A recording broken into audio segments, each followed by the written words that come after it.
Hello everyone, welcome to Sri Bala వంటలు.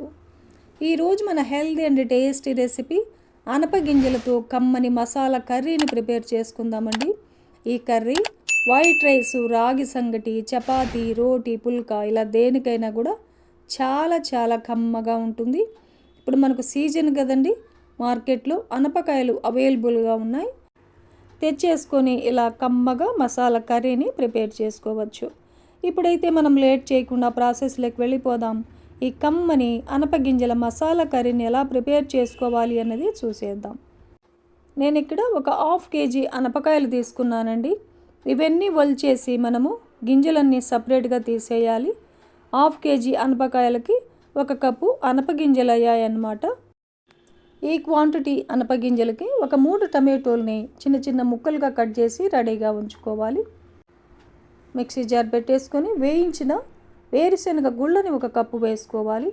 కొద్దిగా చెక్క, ఒక 2-3 లవంగాలను వేసేసుకొని ఒక 2 టేబుల్ స్పూన్లు ఎండు కొబ్బరిని వేసేసుకోవాలి. మిక్సీ పట్టేసుకొని కొద్దిగా వాటర్ని యాడ్ చేసి మళ్ళీ మిక్సీ పట్టేసుకున్నామంటే మసాలా మెత్తగా పేస్ట్ లాగా తయారైపోతుంది. ఇప్పుడు స్టవ్ ఆన్ చేసుకొని కుక్కర్ పెట్టేసుకుందాం. ఒక 2 టేబుల్ స్పూన్ల ఆయిల్ వేసేసుకోవాలి.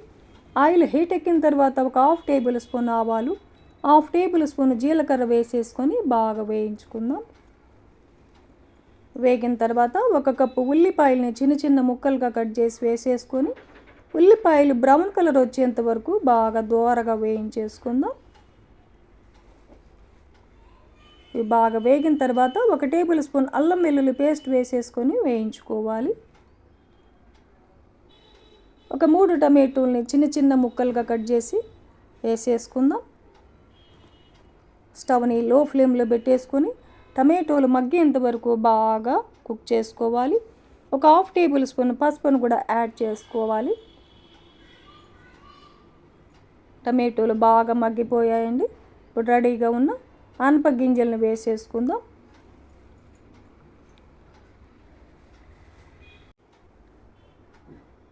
ఇప్పుడు మసాలా పేస్ట్ని వేసేసుకోవాలి.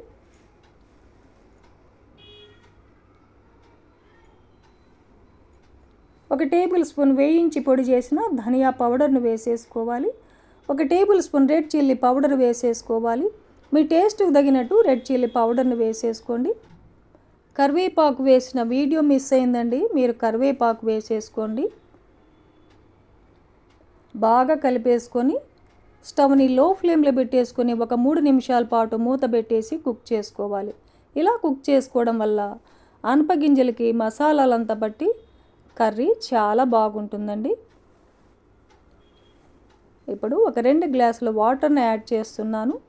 మీరు మీ గ్రేవీకి తగినట్టుగా వాటర్ని వేసేసుకోవచ్చు.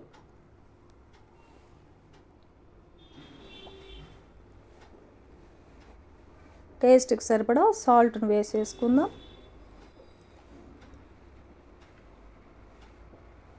సాల్ట్ కలిసేలాగా ఒకసారి బాగా కలిపేసుకొని సాల్ట్ సరిపోయిందా లేదా అన్నది చెక్ చేసుకొని తక్కువ అనిపిస్తే యాడ్ చేసుకోవచ్చు. మూత పెట్టేసి మీడియం ఫ్లేమ్లో ఒక 4-5 విజిల్స్ వచ్చేంత వరకు కుక్ చేసుకోవాలి. 4-5 విజిల్స్ వచ్చిన తర్వాత ఆవిరంతా పోయిన తర్వాత మూత తీసి చూసామంటే ఆయిల్ అంతా పైకొచ్చి కర్రీ చాలా బాగా వచ్చిందండి. ఇప్పుడు ఒక 2-3 టేబుల్ స్పూన్లమైన కొత్తిమీరని చిన్న చిన్న పీసెస్గా కట్ చేసి వేసేసుకొని 1 నిమిషం పాటు స్టవ్ని లో ఫ్లేమ్లో ఉంచేసుకొని కలిపేసుకొని స్టవ్ ఆపేసుకున్నామంటే కమ్మని అనపగింజల మసాలా కర్రీ మనకు రెడీ అయిపోయిందనమాట. ఈ కర్రీ ఒక సర్వింగ్ బౌల్లో తీసుకుందాం. ఈ అనపగింజల మసాలా కర్రీ రైస్, రాగి సంగటి, రోటీ, చపాతీ, పుల్కా ఇలా దేనికైనా చాలా చాలా కమ్మగా ఉంటుందండి. ఇప్పుడు మనకు అనపకాయలు అవైలబుల్గా ఉన్నాయి మార్కెట్లో. తెచ్చేసుకొని తప్పకుండా ఈ స్టైల్లో ఒకసారి ప్రిపేర్ చేయండి. ఫ్యామిలీలందరికీ చాలా బాగా నచ్చుతుందండి. ఈ వీడియో మీకు నచ్చితే లైక్ చేయండి, షేర్ చేయండి, సబ్స్క్రైబ్ చేయండి. ఇంకొక మంచి వీడియోతో మళ్ళీ కలుసుకుందాం. థ్యాంక్ యూ అండి. Thanks for watching.